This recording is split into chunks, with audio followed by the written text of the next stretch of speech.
The chandeliers dripped diamonds, but the air was thick with venom.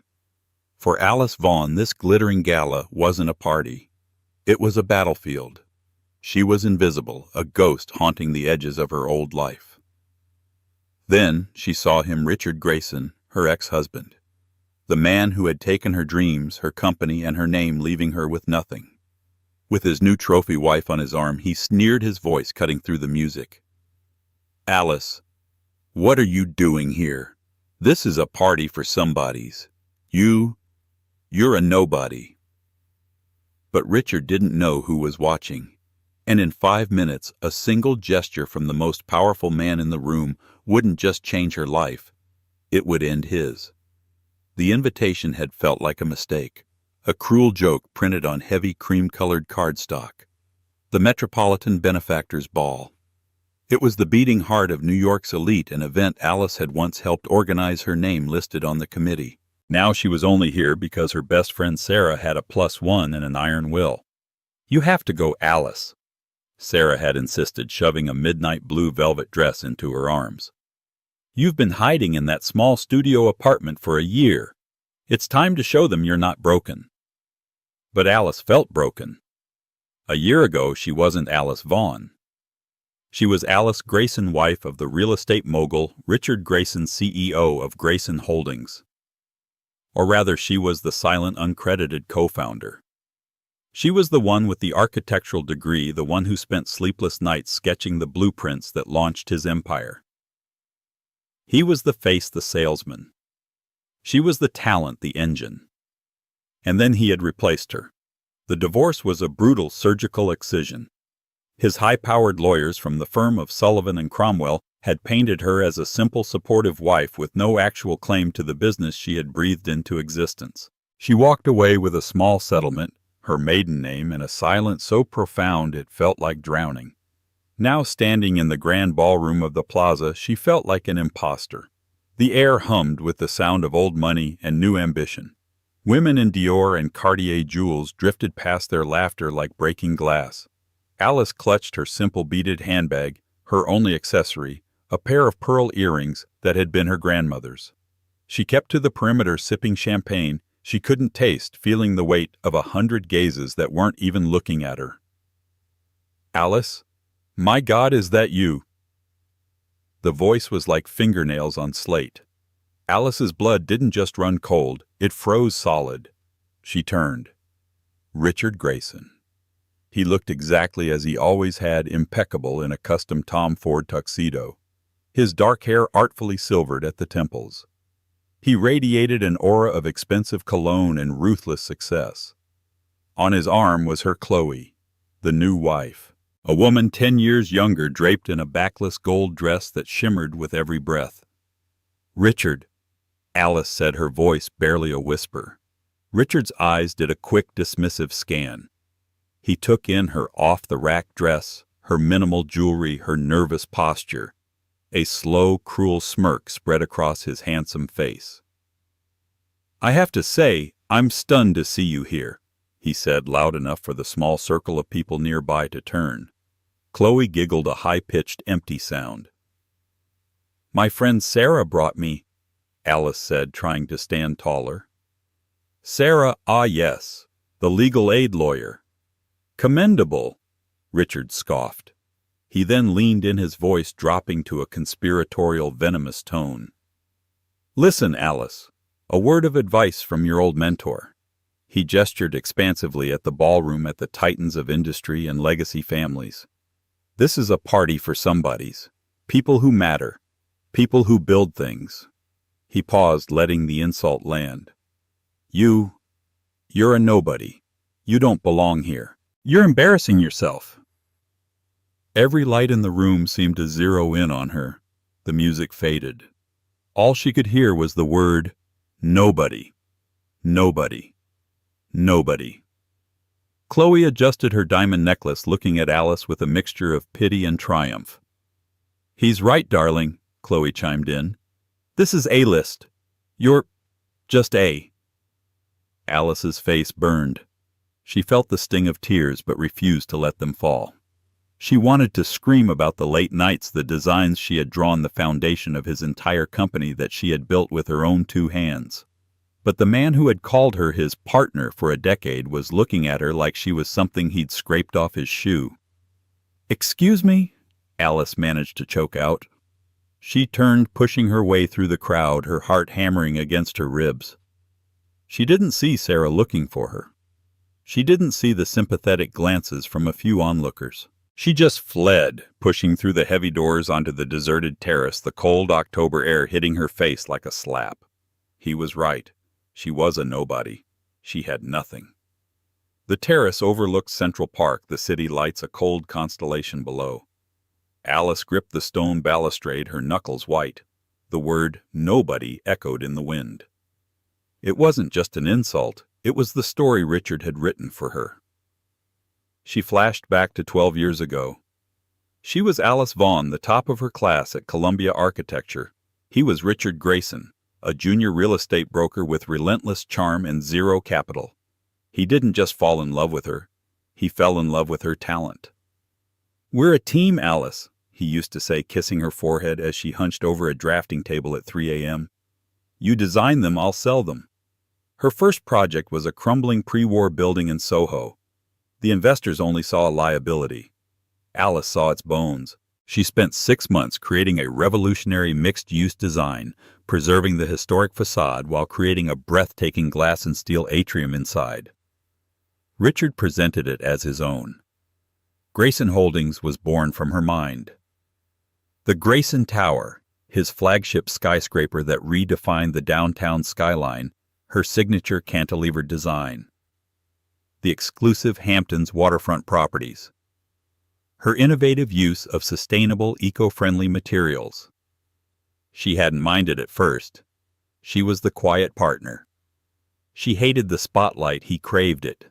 It worked. Until it didn't. The more successful they became, the more she vanished. First it was Richard Grayson and his team. Then Richard Grayson. Finally, he hired a new flashy team of young architects from Yale, and her input was no longer needed.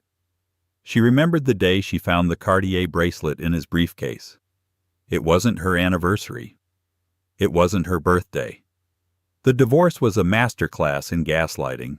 "Your contributions, Alice, you were my wife. You offered opinions. That's what wives do." His lawyer, a shark named Stephen Blackwood, had argued in mediation. "You didn't sign a single contract. You aren't on the letterhead. You were a hobbyist." She'd been erased from her own life. Now, standing on the terrace, she realized the terrible truth. Richard didn't just think she was a nobody. He had made her one. He had hollowed her out, taken the best of her, and built his monument of a life on her foundations. "There you are. I've been looking everywhere." Sarah rushed onto the terrace, her red dress a bright slash in the darkness. She saw Alice's face and her own fell. "Oh, honey, what happened? Was it Richard?" Alice nodded, the tears finally coming hot and angry. "He called me a nobody. He said I didn't belong." Sarah gripped her arms. "Listen to me, Alice. You are the most brilliant person I know. You are not a nobody. You're just dormant. That man is a parasite. He fed off you for 10 years and now he's starving." "He looks like he's thriving, Sarah." "He's not," Sarah said, her lawyer brain switching on. "I hear things. Grayson Holdings is overleveraged. He expanded too fast into the Asian market right before the downturn.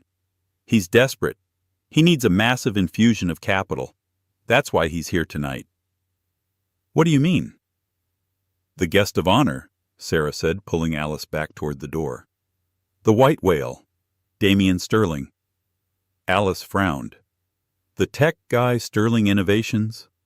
"Not just tech," Sarah whispered, her eyes wide. "Private equity, global investments. He buys and sells entire countries before breakfast. He's famously reclusive, but he's here. And he's rumored to be looking for a new legacy investment in New York real estate. Richard needs him. He's probably been practicing his handshake all week." A cold resolve began to settle over Alice, displacing the humiliation. "Richard is desperate," she repeated slowly. "He's bleeding," Sarah confirmed.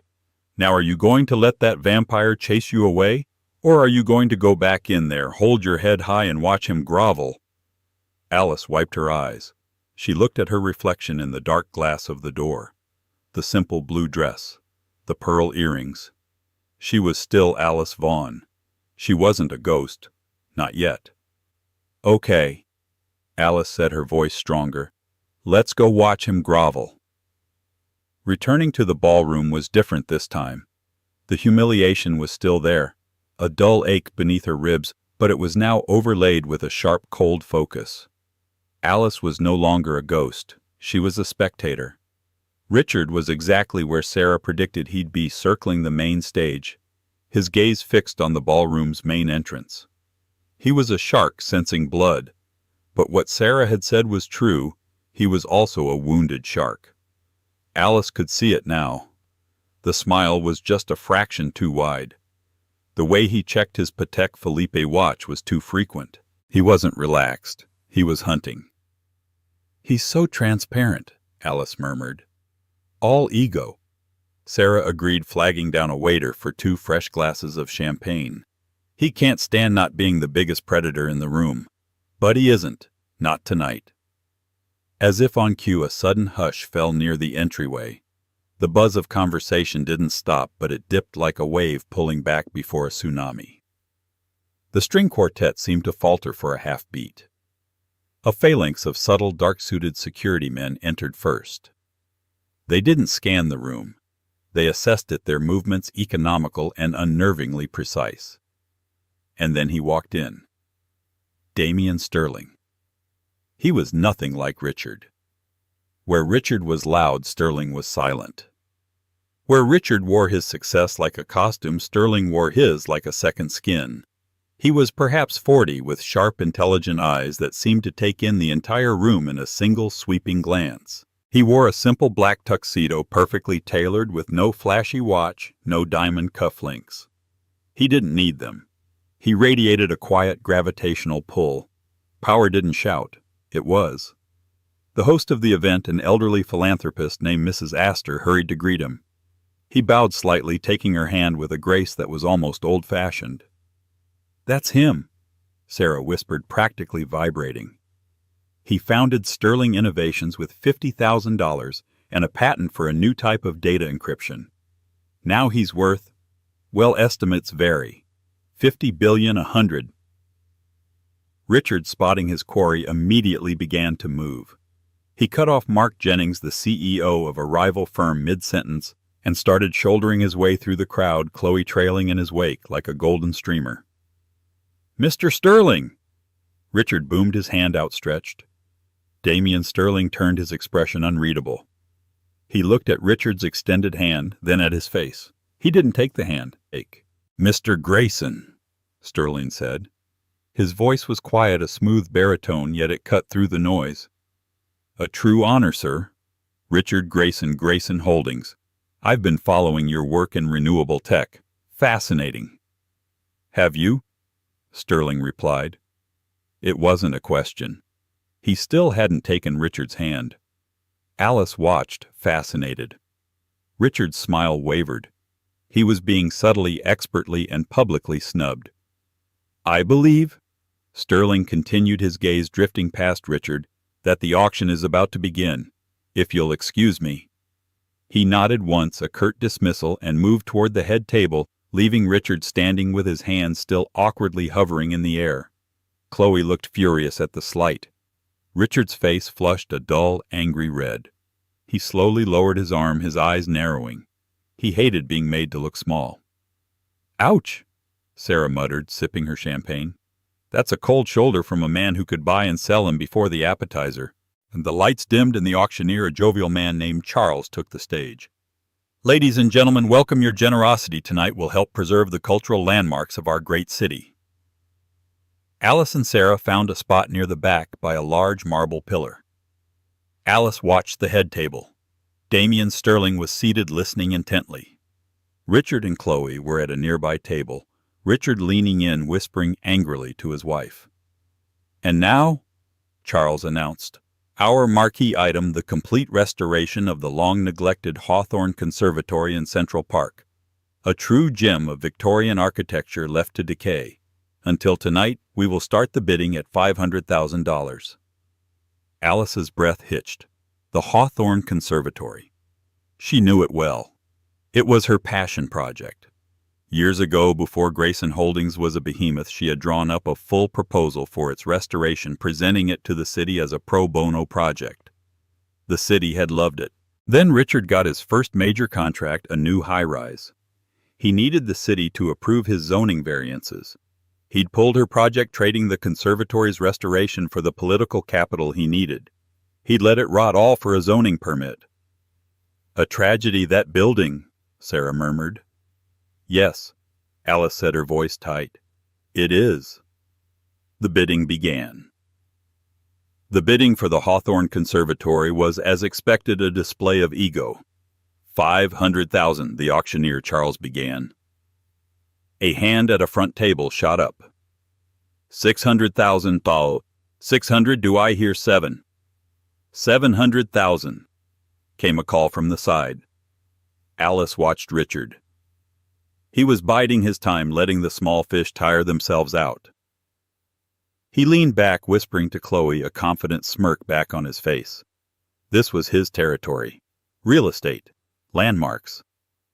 He wanted to show Damian Sterling that he was New York. The bidding stalled at $1.2 million. Richard raised his paddle.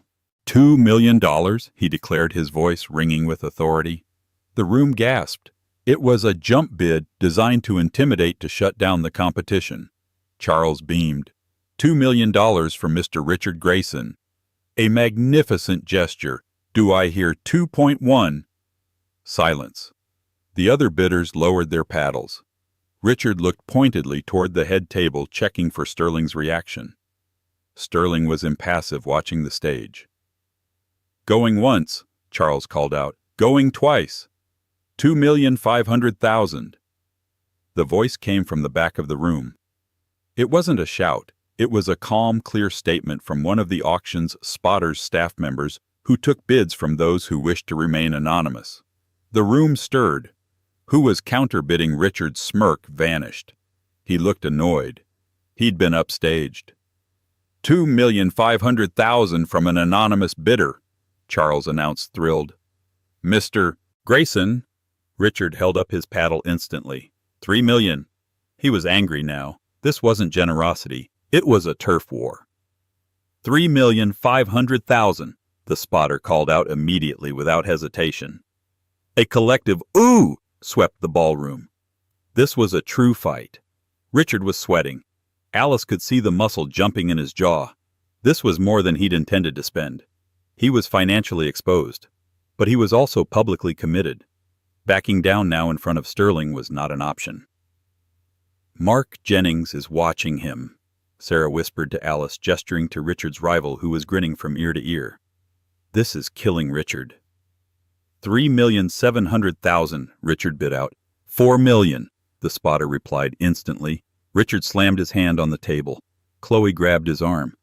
Richard, stop, she hissed, her face pale. It's too much. I will not be beaten by a ghost, Richard snarled back. He stood up. $5 million. The room was dead silent.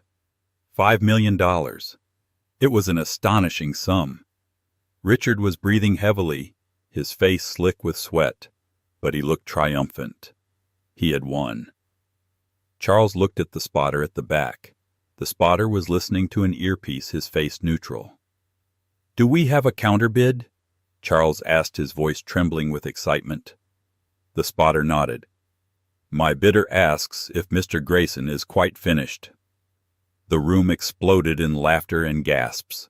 Richard turned a shade of purple Alice had only seen once before, when a major deal in Shanghai had collapsed. The bid, the spotter said, his voice cutting through the noise, is $10 million. It was done. The number landed like a physical blow. Richard Grayson physically staggered, sitting down hard in his chair. He was defeated, utterly humiliated. $10 million! Charles yelled, banging his gavel. Sold to our magnificent anonymous bidder." The room erupted in applause. As the lights came up, Alice watched her ex-husband. He wasn't looking at the stage. He was scanning the room, his eyes frantic, murderous. Who had done this to him? Who had that kind of liquid capital and a reason to destroy him? His eyes swept the back of the room, passing right over Alice. He looked and he saw a nobody. Alice felt Sarah squeeze her hand. "My God," Sarah breathed. "Who was that?"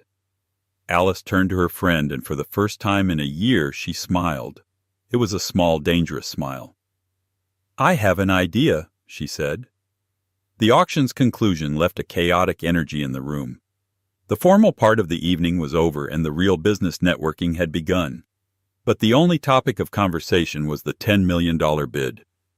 Who was the mystery donor? Why the theatrical takedown of Richard Grayson? Richard himself was toxic. He was storming near the bar, Chloe trying and failing to placate him. "Find out who it was now," he was snapping at a frantic-looking assistant. "I don't care how. Check the donor list. Call Charles. I want a name." "He's unraveling," Sarah noted, taking a sip of champagne. "He's cornered," Alice corrected her. "That's when he's most dangerous." Alice felt a sudden desperate need for air.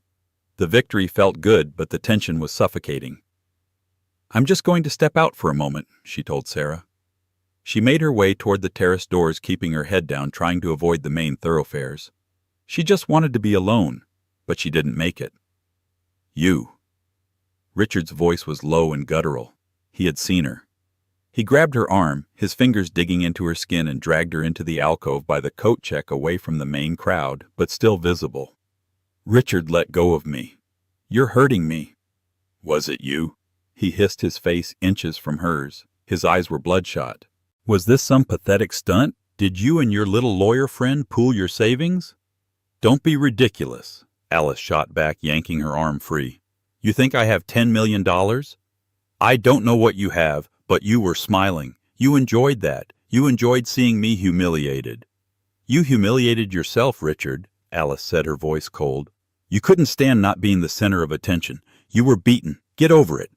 His face twisted in rage. This was the real Richard, the one she's seen behind closed doors, the man whose ego was a black hole. "You worthless."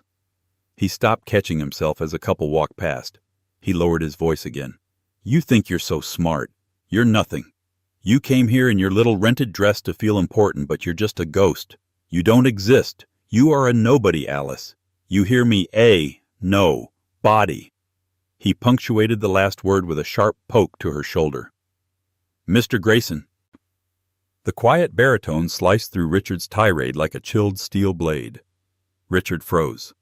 He turned, his face still contorted with rage, which instantly drained to a slack-jawed panic. Damian Sterling was standing right behind him. He wasn't alone. His security detail was fanned out, creating a subtle, impassable barrier. Richard's transformation was instantaneous and grotesque. He went from predator to sycophant in a single breath. "Mr. Sterling," he gushed, straightening his tuxedo. "I was just, having a word with an old acquaintance." Damian Sterling's eyes were not on Richard. They were on Alice. He looked at her, his expression not cold but appraising, respectful. "I apologize for his behavior," Sterling said, his voice quiet, but carrying the absolute authority of a man who is never, ever questioned. Richard, seeing Sterling's focus, puffed up, desperate to reclaim the interaction. "Mr. Sterling, this is... well, she's nobody. My ex-wife. She's not... relevant." He extended his hand, again a desperate, sweaty offering. "As I was saying, my firm Grayson Holdings is perfectly positioned to partner with you on..." Damian Sterling ignored Richard's hand. He ignored Richard entirely. He stepped around Richard deliberately and completely, as if he were a piece of furniture. He walked the final 2 steps to Alice, who was standing frozen against the wall. The small alcove was suddenly the epicenter of the entire ballroom.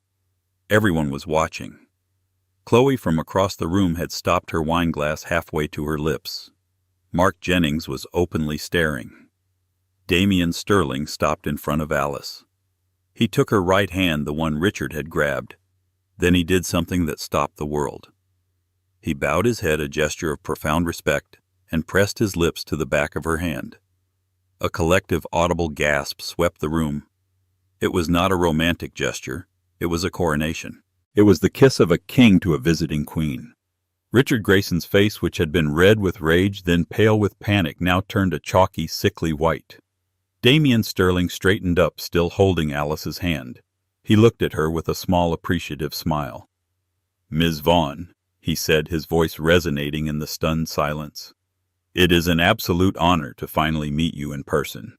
Your work is transformative." Richard Grayson looked as if he'd been shot. He stared at Damian Sterling, then at Alice, then back again. His brain was failing to compute the scene. You know her," Richard stammered, his voice cracking. She's a nobody." The unspoken word hung in the air. Damian Sterling finally turned his gaze to Richard. It was not an angry look. It was a look of utter dismissive contempt. It was the look a man gives an insect before he crushes it. "Mr. Grayson," Sterling said, his voice dangerously smooth, "you were married to this woman for a decade. Do you know anything about her at all?" He didn't wait for an answer. He turned back to the room, which was now silent, everyone straining to hear. "Ladies and gentlemen," Damian Sterling announced, his voice effortlessly commanding the space. "You have all been wondering about our generous anonymous bidder. You've also been wondering for the past 6 months about the identity of the mysterious AV, the architect who won the International Commission for the new Sterling Innovations European headquarters in London." Richard's eyes widened. The AV Commission was the largest architectural prize of the decade. It had been on the cover of Forbes and the Wall Street Journal. Sterling smiled gently, raising Alice's hand. "Allow me to introduce you. This is Alice Vaughn, AV, the most brilliant architectural mind in a generation." The room exploded, not with applause, but with the frantic, high-pitched buzz of 100 separate shocked conversations. Reporters who had been there for the society angle suddenly became reporters, their phones held up recording. That's not possible," Richard whispered. She hasn't worked in a year." "No, Mr. Grayson, she hasn't worked for you in a year," Sterling corrected. "In that time, Ms. Vaughn founded her own firm, Vaughn Designs. She submitted her London proposal anonymously. It was chosen from over 500 entries by the world's top firms. It was chosen because it was perfect." Sterling then delivered the killing blow. "And yes," he continued, "Ms. Vaughn, on behalf of her new company, was the anonymous bidder tonight. Her $10 million pledge has not only saved the Hawthorne Conservatory, it has funded the exact restoration blueprints she herself designed and offered to the city 12 years ago. The same blueprints I believe your company had buried in exchange for a zoning variance. It was a total execution. Richard was no longer just a fool. He was a villain. He hadn't just insulted a nobody. He had tried to destroy the reputation of the new star of his own industry, the woman Damian Sterling himself had just endorsed. "But the money," Chloe stammered, finally finding her voice. "She can't have—" Sterling gave Chloe a look that made her physically recoil. "Ms. Vaughn's advance for the London project was substantial. $10 million is what she considers a generous donation. I assure you her liquidity is not a problem." Damian Sterling released Alice's hand. He looked at Richard, who was now trembling, his empire visibly crumbling in his eyes. "You know, Mr. Grayson," Sterling said in a conversational tone, "I've been looking at your company, Grayson Holdings. I was considering an acquisition. Your books are a mess. You're leveraged to the breaking point. You bet everything on a foreign market you didn't understand." Richard's face was ashen. This was his last hope, his pitch.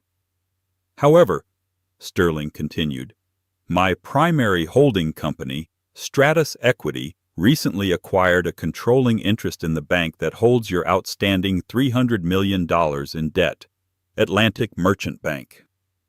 if Richard was pale before he was a corpse now. "Your entire company, Mr. Grayson, is now collateral on a loan that I personally hold. And I just learned tonight from your own mouth what kind of man you are. How you treat the talent that built you. I do not invest in nobodies." He turned to his head of security. "Michael, call our people at Atlantic. Tell them to call Mr. Grayson's note, due in full, tomorrow, 9 a.m. "Richard?" Chloe shrieked, true panic in her voice. Richard didn't respond. He simply stared at Alice, his eyes blank with horror. He was seeing it all, the late nights, the sketches, the talent he'd treated like a disposable resource. He hadn't just divorced a wife. He had discarded a genius. He had thrown away the one person who could have saved him. The world did not restart. The music did not swell. After Alice Vaughn had been crowned and Richard Grayson had been executed in the bloodless, brutal language of high finance, the ballroom simply fractured. The moment shattered, and the night's energy, once focused on a single point of humiliation, dissipated into 1,000 frantic whispers. Alice felt as if she were breathing for the first time in a year, her lungs expanding with an air so cold and clean it burned. She was aware of cameras flashing, no longer the soft pops of society photographers, but the harsh, predatory strobes of the press. She was aware of Sarah grabbing her hand, her nails digging in her friend's face, a mask of joyous, weeping disbelief. "AV?" Sarah screamed over the din, shaking her. "The London project, you... Oh my God. Alice. I know." Alice breathed the admission, tasting strange and new. I couldn't. The NDA." Damien Sterling's security detail, who had been shadows, materialized into a solid wall of dark suits. They moved with an unnerving fluid economy, creating a quiet perimeter around her. "Ms. Vaughn," the team leader Michael murmured, his voice barely audible, yet cutting through her shock. "Mr. Sterling suggests we exit through the service corridor. It will be quieter." Alice looked across the chasm that had opened in the room. Richard was still standing there, a statue of ash. His rival, Mark Jennings, who had just moments before been angling to poach her, was now simply staring at her, his expression one of pure, unadulterated calculation. He was no longer seeing an opportunity, he was seeing a competitor. But it was Richard she looked at. One last time. He was alone. Utterly. Chloe had not just stepped away. She had dissolved into the crowd, a golden shimmer vanishing from his orbit. His associates, the ones who had clapped him on the back for a decade, were now studying the chandeliers, the buffet, their own shoes, anything but him. He was a black hole, and the light was bending away from him. He was, she realized, a nobody. "Alice," Sarah whispered, pulling her focus. Go, I'll get your coat. I'll call you in an hour. Or tomorrow, just go." Alice nodded, numb. She let Michael, the security head, gently guide her by the elbow. They moved not toward the grand entrance, but toward a discreet wood-paneled door near the kitchens. Damien Sterling was waiting there, his overcoat already on. He held the door open. "A chaotic exit," he observed, his voice calm. "I apologize for the theatricality. It was not my intention to make a spectacle of you." "A spectacle of me?" Alice said, stepping out into the cool, concrete-scented corridor. "Mr. Sterling, what you did to him—" "What he did to himself," Damien corrected, his voice flat, all traces of boardroom performance gone. He was no longer the orator. He was the engineer. "He built a skyscraper on a cracked foundation. I simply provided the earthquake." They walked in silence, the sound of their footsteps echoing off the tiled walls, a stark contrast to the muffled luxury of the ballroom. They emerged onto a side street, 58th Street, where a single profoundly understated black Maybach waited, its engine a silent hum. A driver in a simple suit opened the rear door. "My car will take you home, Ms. Vaughn," Damien said. It was a statement, not an offer. I can get a cab." "You cannot," he replied just as simply. "There are at least a dozen financial reporters currently swarming the front entrance of the plaza. Your face is, as of 10 minutes ago, the most valuable commodity in New York. You will not be getting a cab." She looked at him, the man who had just changed her entire world with 3 sentences. "Why?"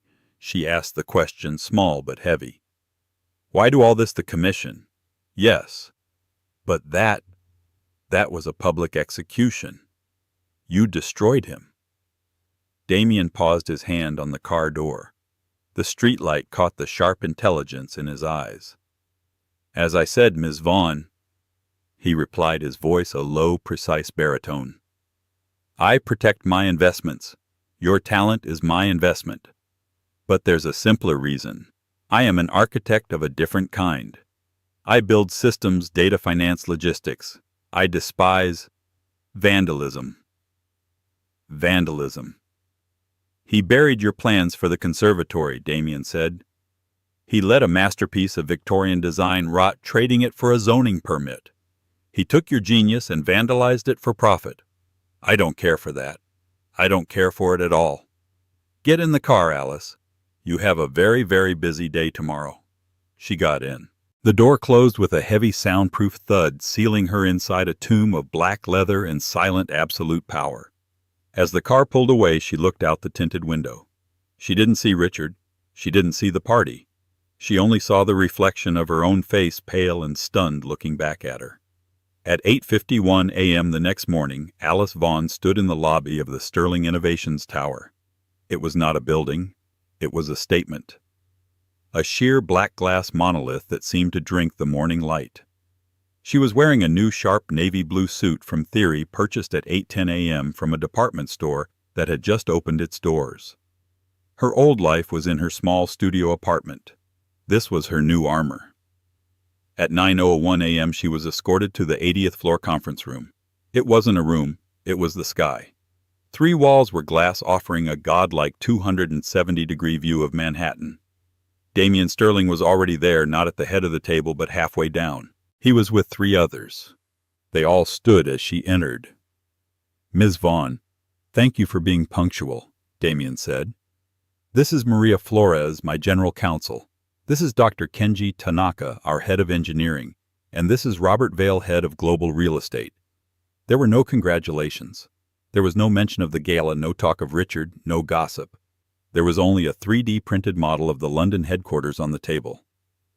"Dr. Tanaka has concerns about the load-bearing capacity of the recycled graphene composites you specified for the atrium," Damien said, gesturing to the model. Alice put her briefcase down. She didn't look at Damien.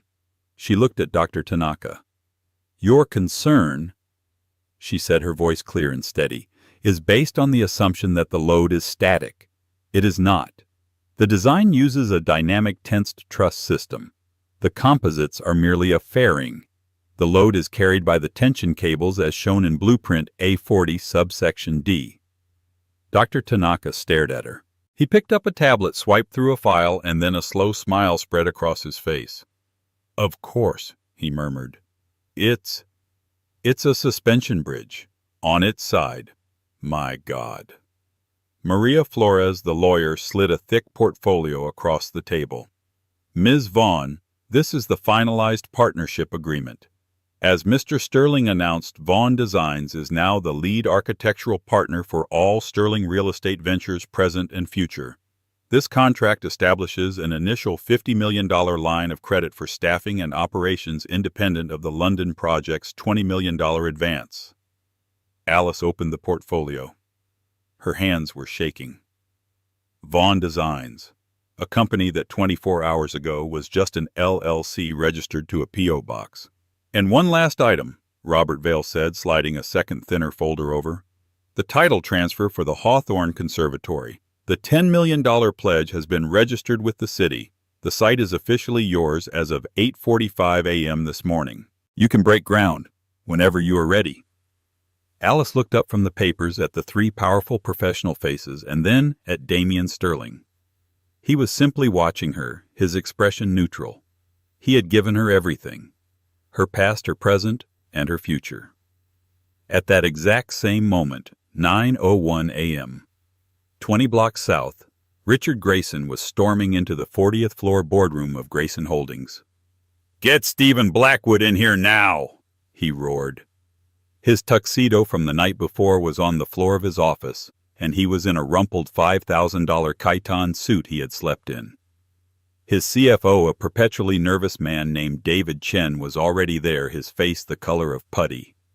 "He's on his way, Richard," David said, wringing his hands.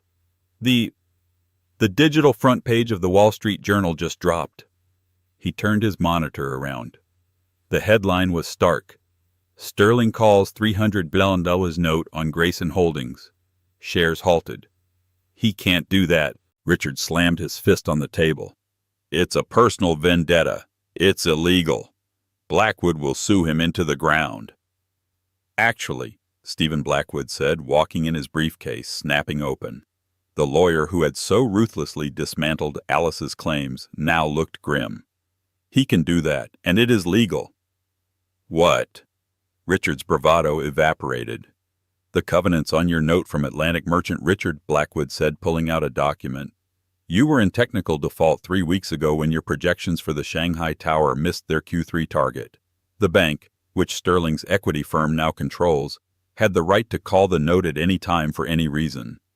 They just chose not to, until last night." "Fine, fine," Richard raved, pacing.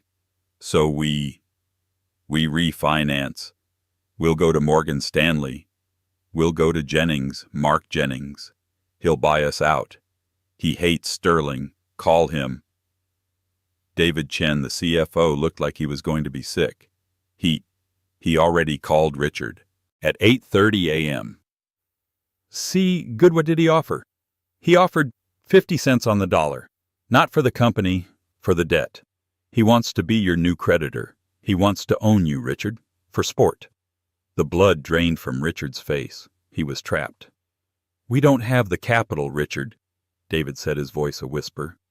"The Asian market expansion, the new Miami Tower. It was all leveraged against that note. We're not just illiquid. We're insolvent. By noon, we'll be in receivership." "No," Richard whispered. "No. I built this. I built this." His assistant buzzed the intercom, her voice trembling. "Mr. Grayson, line 1. It's from Ms. Grayson. Her lawyer." Richard stared at the phone. He had completely forgotten about Chloe. He snatched the receiver. "Chloe, thank God. Listen, you need to call your father. I need him to—" "Mr. Grayson." A new voice, cold and sharp as a scalpel. "This is William Harding from the firm of Aronson, Stepp and Harding. I'm representing Ms. Chloe Grayson in her petition for divorce to be filed within the hour." "Divorce?" Richard laughed, a high-pitched, hysterical sound. "She can't. We've been married 6 months." "She is, and she will," Harding said, his voice bored. "We are citing gross financial mismanagement and the intentional dissipation of marital assets. Your performance last night has given us ample cause. We will be freezing your personal accounts, including the penthouse and the Hamptons property, pending a full audit. Do not attempt to contact my client. Goodbye." The line clicked. Richard Grayson stood in the center of his boardroom. The phone receiver hung limply from his hand. He looked at Blackwood. He looked at Chen. They were already packing their briefcases. "Where are you going?" he whispered. "To save what I can of my own career, Richard," Blackwood said, not unkindly. "You're radioactive, or I suggest you find a good bankruptcy attorney." "But the company, my name." "The company is a carcass," Richard. David Chen said, his fear replaced by a sudden cold anger. "And Sterling, he's the vulture, and he's just getting started." Richard slowly sank into his high-backed leather chair. The chair he had bought after his first billion-dollar valuation. The chair he had been sitting in when he told his lawyers to give Alice the bare minimum. He stared out his window at the sweeping view of the city he had once claimed to own. Far in the distance, a new black glass tower pierced the sky. The Sterling Tower. He looked at it, and for the first time he understood. He hadn't been defeated by Damian Sterling. He had been defeated by Alice Vaughn. 3 weeks later, the Hawthorne Conservatory was a hive of activity.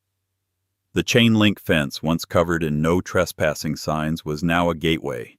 Alice stood on the crumbling marble steps, her hard hat on a set of rolled-up blueprints in her hand. The decay was extensive, but the bones were magnificent. The original cast-iron trusses are sound, she was telling her new site manager. But the glazing. We'll need to replace every panel with the new smart glass. It will regulate the temperature and... Alice. The voice was a rasp. She turned. Richard was standing at the gate. He wasn't just disheveled. He was diminished. The power, the aura of expensive cologne and ruthless success was gone. He was just a man in a wrinkled suit that was now too large for him. He looked thin gray. "You're trespassing, Richard," Alice said, her voice even. Her heart didn't pound. Her hands didn't shake. She felt nothing, just a dull, final pity. "Alice, please," he said, walking toward her, his hands open in a gesture of supplication. I was a fool. I know that. I was arrogant. I was blinded by all of it. But it was always you." "Was it?" she asked, not moving. "Yes. Yes, you. You were the talent. You were the foundation. I see that now. I lost everything, Alice. The company, Chloe, the penthouse. It's all gone. They took everything." "No, Richard," she said, her voice quiet but carrying on the autumn breeze. "They didn't. You had everything. You had a partner who loved you and a talent that built you an empire. You gave it away. You didn't lose it. You threw it out." "But I can get it back," he said, a frantic, desperate light in his eyes. He grabbed her arm, his grip surprisingly weak. We can rebuild Grayson and Vaughn. Like old times, I'll work for you. I'll be your salesman. I'll do anything. I love you, Alice. I never stopped." It was his last pathetic card, the final desperate play of a manipulator who had run out of moves. Alice looked at his hand on her arm, then she looked into his eyes. She was searching not for the man she married, but for the man she had met, the charming, ambitious broker who had promised her the world. He was gone. There was no one home, just a hollowed-out echo, a ghost. She slowly, deliberately removed his hand from her arm. "No, Richard," she said, as one might speak to a child. "You don't love me. You love what I can do, and you can't have it any more. You bitch." He spat, the supplication vanishing, replaced by the familiar, ugly rage. "You did this. You and Sterling. You think you're so... Is this man bothering you, Miss Vaughn?"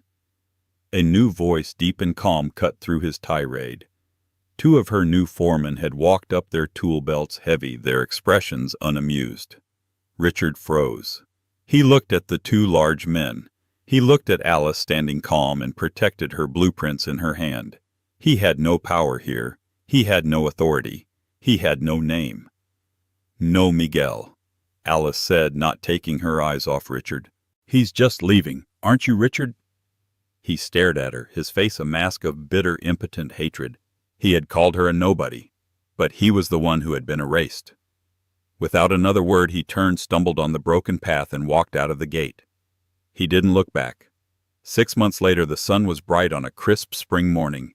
The Hawthorne Conservatory was no longer a ruin. It was a jewel box, its new smart glass panels glittering, its restored ironwork, a testament to a forgotten elegance. Alice Vaughn stood at a podium addressing the mayor, the press, and the city's cultural elite. "A building is not just steel and glass," she said, her voice confident, ringing with a passion that had been silent for a decade. "It's a foundation. It's a legacy. This was my legacy. A project I designed when I was just starting out. It was forgotten, buried. But the foundation was always strong. It was just waiting. waiting for someone to see it again. She looked into the crowd. Sarah was in the front row openly sobbing, and next to her in a simple dark suit was Damien Sterling. He was not looking at the stage. He was looking at her. His expression was not one of possession.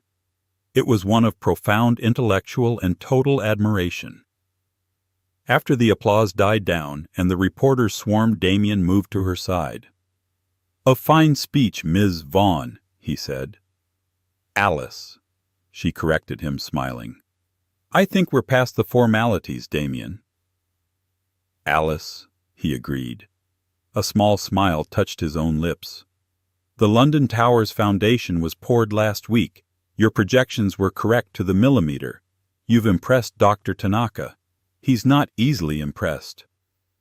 "I'm glad to hear it," she said, rolling up her speech.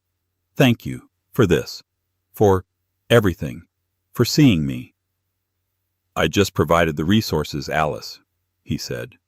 "You provided the vision. You were always the architect." He looked at the restored conservatory, then back at her. "This is a magnificent achievement, a wonderful reclamation project." "It is," she agreed. "It's my favorite so far." "Good," Damien said, "because I'd like to propose our next one." Alice laughed. "Already the London site isn't even framed. What is it this time? A new headquarters in Tokyo? A research lab in Zurich?" Damien Sterling looked at her, and for the first time the engineer and the CEO receded, leaving just the man. "I was thinking dinner," he said, his voice a little softer. "This Friday, a joint venture, strictly non-architectural, a reclamation project for our personal lives." Alice looked at the man who had given her back her past, her name, and her future. She saw the most powerful man she had ever met, and he was, she realized, just a little bit nervous. She smiled, a real unguarded and brilliant smile. "Damien," she said, "I think that's a foundation we can definitely build on." And just like that, Alice Vaughn didn't just reclaim her name, she built an empire on top of the man who tried to bury her. She proved that the world may try to label you, to diminish you, to call you a nobody, but they can't steal what's inside you. They can't take your talent, your drive, or your resilience. Richard's story ended the moment his ego wrote a check his character couldn't cash. Alice's story was just beginning. What did you think of Alice's incredible comeback? Have you ever had someone underestimate you only for you to prove them wrong? Share your own stories of triumph in the comments below. We want to hear them. If you loved this story of drama and sweet revenge, please give this video a like. It really helps our channel. And don't forget to share this with someone who needs a reminder of their own power. Most importantly, hit that subscribe button and ring the bell so you never miss another one of our real-life stories. Thanks for listening. A scorching fury ignited behind Ariadne Caldwell's eyes the instant she spotted her prenatal vitamins strewn across the gleaming marble floor, her husband nowhere in sight. Mere hours earlier, she had been daydreaming about a picture-perfect life with Leonard Blackwood, the glamorous billionaire whose breathtaking charisma lit up every Manhattan soiree. But that shocking scene in their opulent Hudson Valley estate screamed of imminent catastrophe. Already weighed down by the demands of her pregnancy, Ariadne had been juggling back-to-back charity galas and relentless social pressures from the upper-crust Caldwell lineage. She once believed Leonard's declarations of devotion, fully expecting her new marriage to embody both romance and respect for her blossoming career as a high-end interior designer. Instead, she found herself blindsided by the cruel fragmentation of her illusions. Ever since they first locked eyes under the glitter of charity ball chandeliers, Leonard's dazzling magnetism had seduced her. From rags to riches, origin stories to triumphant tech ventures, he swept her away with weekend escapades worthy of fairy tale postcards. But behind that multi-million-dollar smile was a piercing intensity that bordered on obsession. "I can't let you slip away," he'd whisper, clasping her waist. At first, it sounded like sheer passion, until the endearments turned territorial. Miranda Kemp, Ariadne's college confidant, tried to warn her about Leonard's subtly domineering streaks. Yet Ariadne, fresh off inheriting a sizable fortune from her late aunt in London, brushed off the cautions. She believed her own instincts, dismissing Leonard's disquieting behaviors as mere stress from his booming tech empire. Never did she imagine the sinister lengths he'd pursue to seize the Caldwell inheritance. And then, like a thunderclap, Ariadne vanished, or so the tabloids blared. One moment, she was happily emailing design clients and picking out pastel shades for the baby's nursery. The next, her bed was untouched, her phone abandoned, her footprintless steps impossible to trace on the estate's freshly polished floors. By nightfall, the household staff was in a collective panic. By sunrise, local law enforcement scoured every corner of the sprawling grounds. Little did anyone suspect that within Ariadne's own mansion walls, a twisted, meticulously orchestrated scheme had already been unleashed, and that her husband held the key to it all. Where are you reading from right now? Comment 1 if you're enjoying the story so far, or 2 if you think there's room for improvement. Your feedback drives us forward. 2 months prior, everything had seemed idyllic. Ariadne's baby bump was just starting to show, and Leonard threw a sophisticated dinner party so their high society friends could toast the heir-to-be. It was there that she first met Celestine Devereaux, a poised philanthropist who glided among the guests with the confidence of a runway model. Leonard introduced her as a potential backer for the Blackwood Foundation. Ariadne, engaged in bright conversation, noticed an immediate tension between her husband and this newcomer. Something unspoken, just beneath Celestine's polite smile. Even so, Ariadne's instincts didn't fully register the threat. She believed wholeheartedly in Leonard's philanthropic side, thrilled to see him connect with prominent figures who might help their charity outreach. Night after night, she fell asleep reassured by the rhythmic pulse of her husband's breathing next to her. In her mind, their baby would grow up in a nurturing environment, bathed in love, artistry, and yes, money, though she never flaunted her wealth. As her belly grew, so did Leonard's suspicious behavior. He made cryptic phone calls at odd hours, hung up abruptly when she walked into the room, and brushed off her questions with a dismissive flick of his wrist. His once affectionate gestures, fresh roses on her nightstand or a morning coffee prepared just the way she liked, grew sporadic. Ariadne tried to rationalize it as work stress. After all, she knew how demanding his venture capital deals could be. But a gnawing doubt sank into her heart each time he avoided her touch or sidestepped her anxious questions about their finances. Still, the thought that Leonard might harm her was unthinkable. Her friend Miranda, always protective, confided it was risky to ignore the signs. Miranda had seen too many friends become entrapped by controlling partners. Ariadne, however, held firm to the idea that her husband valued her not just as a trophy or a bank account, but as a partner he adored.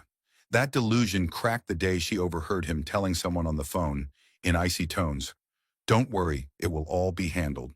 Her money will be our money soon enough."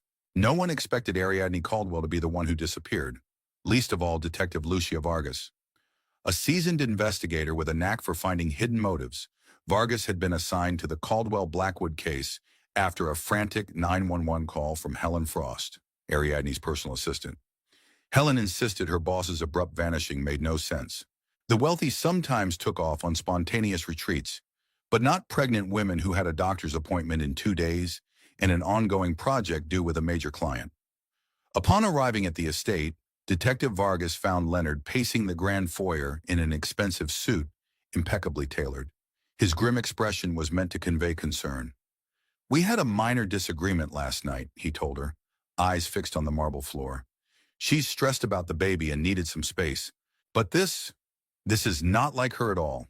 The detective's initial sweep uncovered the footprints of tension, an overturned photo frame, splashes of water on a windowsill, a single earring lying next to a coffee cup. None of it formed a complete picture. The staff repeated a uniform story. They had no idea where Ariadne had gone. But each of them looked uneasy, casting glances at Leonard, who seemed unnervingly calm for a man whose pregnant wife was missing. Vargas interviewed him in a quiet drawing room lined with paintings. She recognized the typical facade of the upper-crust suspect, controlled, polite, but full of half-truths. He produced a slip of paper with hurried writing, claiming it was a note left behind by Ariadne stating she needed a break. The detective found the handwriting suspiciously angular, not at all like the elegant penmanship of the missing heiress. Outside, paparazzi were already gathering by the gates, snapping pictures of black police vans parked in the circular driveway. Rumors began swirling about kidnapping, possible extortion, or even a love affair gone wrong. One rumor traced back to that polished socialite, Celestine Devereaux. Was she truly just a philanthropic associate? Or had she begun playing a far more intimate role in Leonard's life, and possibly Ariadne's disappearance? If you're as hooked as we are, drop a quick 3 in the comments to let us know you can't tear your eyes from this mystery. Ariadne's best friend Miranda Kemp felt her patience snap under the stress. Days of fruitless searching left her sleepless and hollow-eyed. She called Sam Blackwell, a discreet private investigator she'd met on another case, hoping he could uncover leads the police might miss. Sam, a calm presence with an air of determined righteousness, agreed to help. Miranda guided Sam through every detail she recalled. Ariadne's last phone call, mentioning worry about forged paperwork, the repeated presence of Celestine Devereaux at fundraisers alongside Leonard, the estate staff's hushed fear whenever the mistress's name came up. They started by reviewing Ariadne's financial documents. Sure enough, there were attempts to shift her inheritance into a joint trust. Multiple papers bore her alleged signature, yet the ink and pen pressure were inconsistent with her typical writing style. Sam also uncovered a string of hotel receipts linked to Leonard's corporate accounts. A swanky suite booked for C. Devereaux, with matching spa services and extravagant dining. The dates coincided with times Leonard claimed to be traveling for urgent business. The deeper they dug, the more it appeared Celestine was far more than a business associate. While the official missing person investigation pressed on, Miranda and Sam found themselves stepping into perilous territory. In the corridors of power that Leonard and Celestine occupied, meddling civilians were easily squashed by intimidation or worse. Yet neither could stand back while Ariadne's unborn child remained in jeopardy. Each piece of evidence pointed to a high-stakes scheme. If Ariadne suddenly vanished long enough, legally presumed dead, Leonard might gain sole access to her fortune. Celestine, in turn, would secure her place by his side. But there was one big question. If Leonard had orchestrated Ariadne's disappearance, where was she now? Miranda combed through every possible clue. Security camera footage from local highways, sightings of a woman matching Ariadne's description, phone pings from her number. Nothing. It was as though the pregnant heiress had been swallowed by the earth, removed from her meticulously curated existence, and locked away in some silent place. She awoke in darkness. Ariadne found herself lying on a narrow bed, an ache radiating through her back. Her heart thumped as she oriented to unfamiliar surroundings. Bare walls, a single window with steel bars, and a door that latched from the outside. The only light flickered from a weak lamp overhead, humming with an electrical buzz that grated on her nerves. Her first coherent thought was of her baby. She cradled her belly protectively, relieved to feel a gentle kick in response. Then came the flood of horror and realization. Leonard must have done this. How had he fooled her so completely? Where had he taken her? A few hours later, though time felt slippery in this grim captivity, a man brought her a tray of dry toast and water. He introduced himself as Mason Fox, an employee, ensuring she stayed put. No amount of pleading, threatening, or bargaining shifted his stone-faced resolve. "Just follow instructions and you won't be hurt," he muttered, shutting the door behind him. Ariadne could hardly breathe at the realization. She was a prisoner. Struggling to keep her composure, she combed the space for any escape route. The bars were solid. The door was heavy with a deadbolt. She found no phone, no tools that could help her break out. Clearly, whoever arranged this setup knew how to conceal a person completely. Sometimes she heard faint voices in another room, male and female. But whenever she pressed her ear to the door to listen, everything went silent. Days seemed to blur together. Her only reprieve came when Mason allowed her outside for a brief stroll in a small enclosed courtyard. Tall fences and thick hedges prevented any glimpse of the outside world. She saw no landmarks, no signage, nothing to identify where she might be. Despite the suffocating dread, Ariadne steeled her mind. She was the daughter of strong-willed parents who had raised her with resilience. She promised herself she would find a way out. That vow became her comfort in the silent darkness, echoing each time she felt her baby's comforting flutters. Quick question. Do you think you could handle this kind of captivity? Type 4 if you'd fight back like Ariadne. 5 if you're not sure. We want to know. Meanwhile, Detective Vargas seized upon a crucial break in the investigation. A tip from a locksmith who claimed to have rekeyed a secluded cabin an hour north of the Caldwell estate. The request had come from a man matching Leonard's general description, though the name used was likely fake. It was a faint lead, but enough for Vargas to assemble a small team and head out to the remote property. Their initial sweep of the cabin turned up nothing. Old furniture layered with dust, no signs of recent occupancy. But Sam Blackwell, who tagged along at Miranda's behest, was not so easily discouraged. He scoured the surrounding woods, noticing tire tracks and a recently broken branch that looked suspiciously well-worn. Following this path, Sam discovered a hidden structure, a dilapidated guest house locked tight. Could Ariadne be inside? The police approached cautiously, but upon forcing the door, they found no occupant, only scattered supplies. Faint footprints suggested someone had left in a hurry. While Vargas directed her officers to expand the search, Sam spotted an abandoned cell phone lodged behind a floorboard. A quick check revealed it was Ariadne's. The device was wiped clean, but the serial number matched. That discovery alone fueled hope. She might still be alive. Leonard, however, had anticipated the possibility of official scrutiny. He'd apparently relocated Ariadne to another property, leaving the cabin as a decoy. By the time Detective Vargas returned to the estate, Leonard was conveniently absent, supposedly locked in back-to-back corporate meetings. Suspicion escalated into determination. With the evidence of Ariadne's phone, partial footprints, and questionable financial documents, Vargas secured a warrant to inspect Leonard's personal accounts and track his recent communications. In a tense confrontation at his home office, Vargas eyed the businessman coolly. "If you know anything about your wife's whereabouts, now is the time to tell us," she said. Leonard, calm as stone, denied having any knowledge. She pressed on, brandishing a list of calls to a burner phone linked to Mason Fox. Leonard's face barely twitched. "My attorneys will address any and all questions," he replied, voice cold. But for the first time, Vargas sensed a crack in his composure. Ariadne's captivity ground on in oppressive silence, but an unexpected development gave her a sliver of hope. Celestine Devereaux paid a visit. Gliding in on high heels, wearing a trench coat and an expression torn between anxiety and triumph, Celestine stood in the doorway of Ariadne's makeshift prison. Mason hovered behind her, arms folded. For a long moment, neither woman spoke.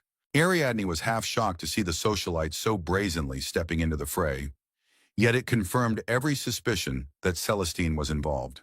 When she finally spoke, her voice had a theatrical lilt, as though she were performing on a stage. "Leonard won't release you until the trust reverts," Celestine said, crossing her arms. "He claims that once you're deemed legally missing for a certain period, everything will shift to him." Rage rippled through Ariadne, but she steadied herself. "Doesn't it bother you that I'm pregnant? That he's willing to lock me away?" Celestine's gaze flickered with something like remorse, though she quickly masked it. "I didn't sign on for violence. This is complicated." She moved closer, lowering her voice. "I told him to handle it quietly, but you've become a risk to our future. He had to take extreme measures." Ariadne swallowed hard, all too aware that her captor and this mistress were counting on a legal technicality. She realized with horror that if she stayed missing long enough, the court could declare her presumed dead, potentially in a matter of months under suspicious circumstances. Leonard, as her husband, would gain immediate control of her entire inheritance. Then what would become of her and the baby? During their exchange, she spotted Celestine's trembling hand. The mistress wasn't as composed as she wanted to appear. Some part of Celestine seemed repelled by the situation. Ariadne considered an appeal to that crack in her composure. "You can stop this," she said. "I know you're better than this." But Celestine set her jaw. "It's too far along," she whispered, stepping back. "Just don't do anything foolish." Then she turned on her heel, leaving Ariadne to the echoing click of the door's lock. Back in Manhattan's bustling legal district, Leonard Blackwood sat in a glass-paneled conference room with his high-powered attorneys, formulating a counter-offensive against the scrutiny. He had always prided himself on anticipating every angle. Money could buy silence, it could buy relocations, and in some cases it could even buy loyalty from people like Mason Fox. Yet the police presence grew thicker each day, and the tabloids were feeding on rumors of foul play involving the missing heiress. Leonard's hope now rested on two fronts: burying the investigation under legal maneuvers and trusting Celestine to maintain her cool long enough for the timeline to run out on Ariadne's absence. Each piece of the plan was precariously balanced. If Celestine cracked under pressure, or if Detective Vargas discovered the exact location of Ariadne's prison, everything would collapse. That very evening, Celestine's conscience weighed heavily on her. She'd once told herself this relationship with Leonard was purely about romance and mutual ambition. But the reality was uglier than any fantasy. Over a glass of expensive wine in her penthouse, she stared at the city lights reflecting off the windows, thinking of Ariadne trapped in that hideaway. Celestine had not signed up to be an accomplice to kidnapping. She was prepared to fight for Leonard's love, to help him navigate a divorce, but captivity and potential harm to a pregnant woman. This was all too real, too monstrous. The next day, Celestine faced Leonard. Her voice trembled with both fear and anger. "We can't keep her there indefinitely," she said, meeting his icy gaze. "Every hour that passes, the police and her friends dig deeper, and the entire scheme will be worthless if they find her." Leonard stiffened, a quiet storm rising in his eyes. "We are too far in to retreat," he growled, stepping closer. "Do you want the power and the wealth we dreamed of, or do you want to go back to mediocrity?" Nerves aflame, Celestine realized she had reached a crossroads. If she pulled back, Leonard might turn on her. If she pressed forward, she would cement her own guilt in the eyes of the law, and possibly her own conscience. We'd love to hear your thoughts. 6. If you think Celestine will betray Leonard. 7. If you believe she'll stand by him until the bitter end. Meanwhile, Sam Blackwell and Miranda Kemp managed to trace suspicious financial records linking a remote property to one of Leonard's shell corporations. A caretaker's signature led them to a rural stretch of farmland 2 counties away. When Detective Vargas got wind of this new tip, she rallied a small tactical team, just in case they encountered armed resistance. The journey took them down winding back roads, past rusted mailboxes and fields of tall grass. Miranda clenched her hands in the car's passenger seat, fear prickling her skin. She couldn't stop imagining Ariadne alone, frightened and possibly nearing the due date. Time was slipping by. When they arrived at the site, an old wooden sign reading Fox Acres stood askew near a gravel driveway. The name immediately caught Sam's attention. Could Mason Fox own the property or simply guard it? Either way, they were close. Detective Vargas signaled her team to move in quietly. They spotted a hidden garage and, beyond that, a 2-story farmhouse. Lights glowed in the upstairs window. Inside, Ariadne heard commotion. The slamming of car doors, hushed shouts, the bark of dogs. Her pulse skyrocketed. Mason Fox, cursing under his breath, sprinted into her room and seized her arm. "We're leaving.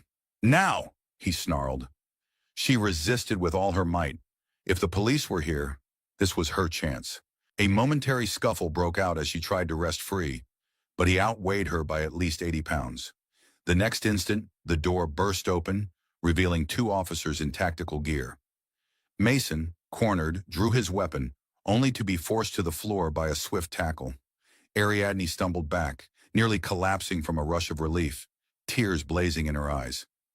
Detective Vargas rushed forward. "It's all right," she said gently, guiding Ariadne to safety. Miranda and Sam, waiting anxiously outside, gasped in collective relief at the sight of their friend. Alive, but pale and trembling. Ariadne embraced them, sobbing, as an EMT guided her into the ambulance. She was free at last, though her ordeal was far from over. Leonard Blackwood remained at large, and the final showdown had just begun. The moment Ariadne was transported to the hospital, the media descended like vultures, snapping photos of her frail figure swathed in blankets. News stations ran endless segments.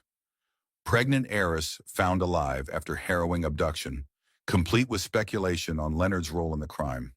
Public outrage grew, especially once the Caldwell family's attorney confirmed Ariadne's inheritance had been the target of fraudulent legal moves.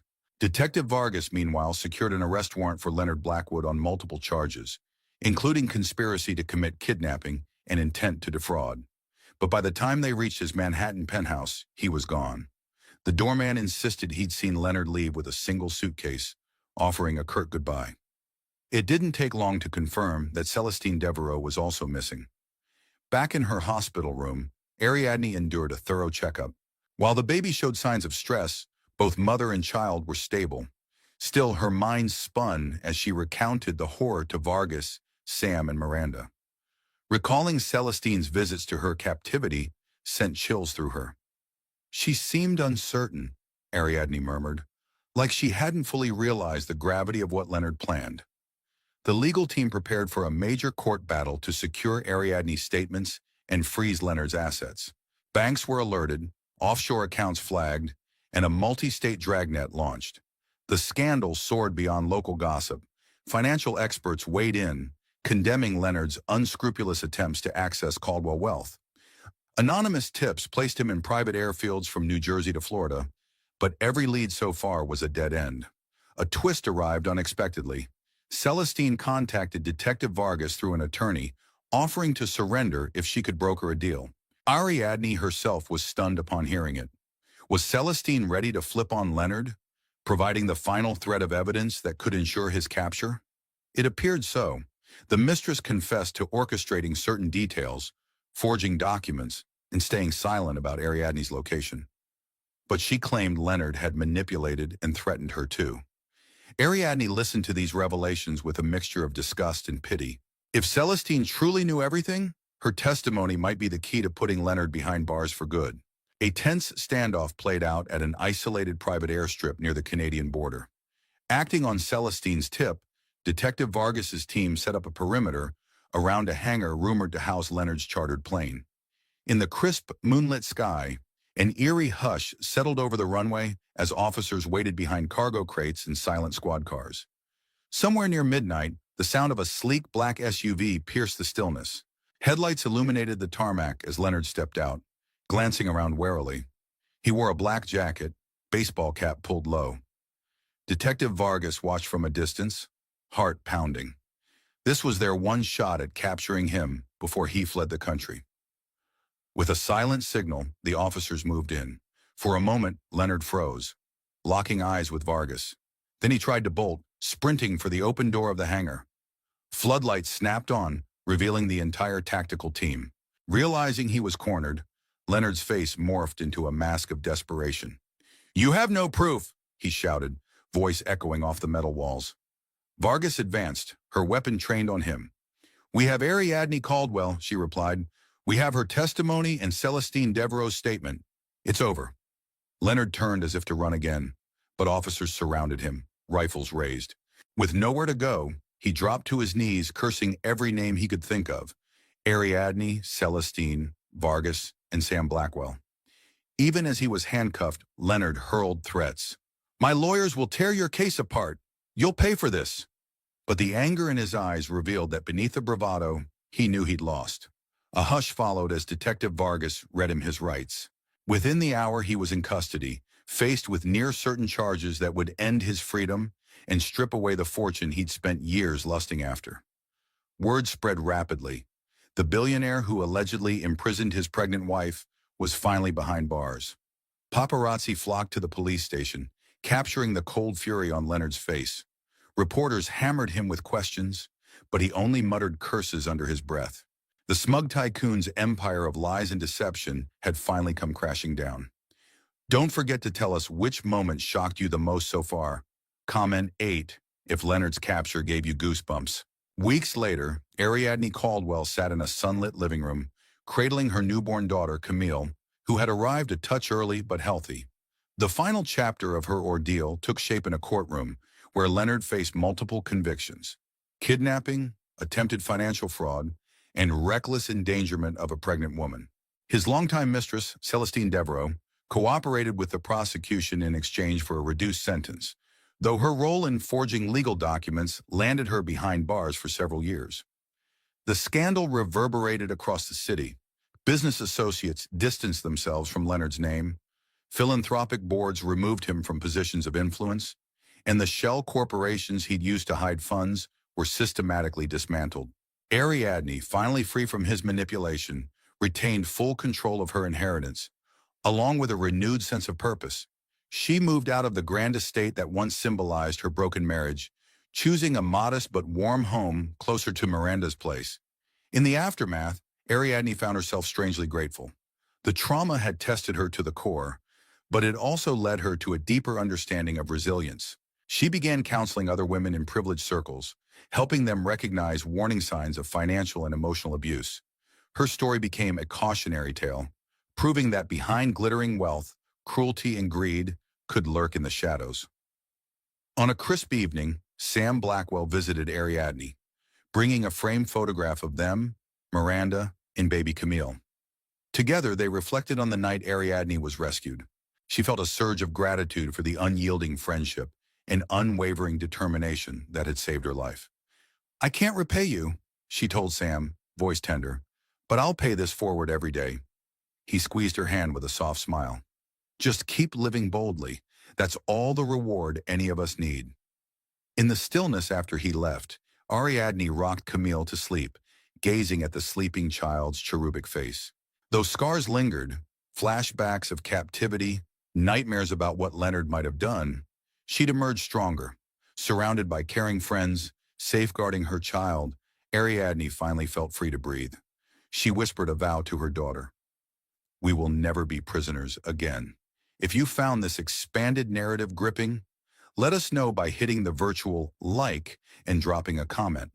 Your feedback makes it possible for us to keep telling compelling tales of danger, hope, and redemption.